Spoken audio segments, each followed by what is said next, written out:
আমরা বিচারের মুখোমুখি দাঁড় করাবো না, আমরা সাথে সাথে মাটির সাথে মিশিয়ে দেব।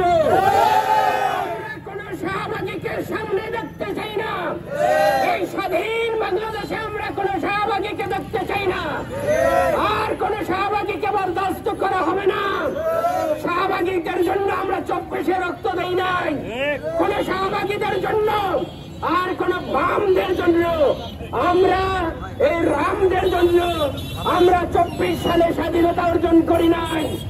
যে স্বাধীনতা অর্জন করেছি, এই স্বাধীনতা আমরা শেষ রক্তবিন্দু দিয়ে হলেও রক্ষা করব।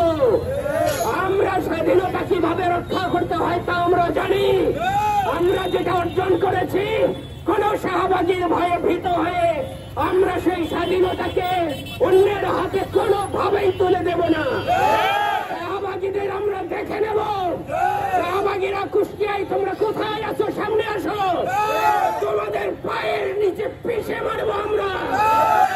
বন্ধুগণ, এই দাবি রেখে, এই ওয়াদা রেখে আমার কথা শেষ করছি। আসসালামু আলাইকুম। শাহবাগী বন্ধুগণ, সে বিক্ষুব্ধ মিছিল আপনাদের সামনে এসেছে। আমরা স্পষ্ট ভাবে বলে দিতে চাই, কোন সুশীল সমাজের পেশ ধরে কোন শাহবাগীদের পোশাক করে আমাদের সামনে আপনাদের ঠাই হবে না।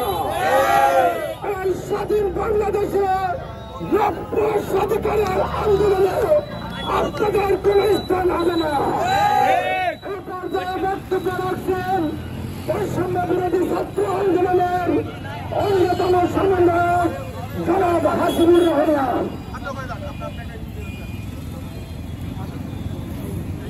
সংগ্রামী সহযোদ্ধাগণ, আপনারা অবগত হয়েছেন গতকাল শাহবাগীদের চক্রান্তকারী একটি মহল আমাদের পুলিশ ভাইদের উপর আক্রমণ করেছে। আমাদের যে অন্তর্বর্তীকালীন সরকার এই ষড়যন্ত্রকে ব্যর্থ করার জন্য বিভিন্ন রকম ষড়যন্ত্র করতেছে।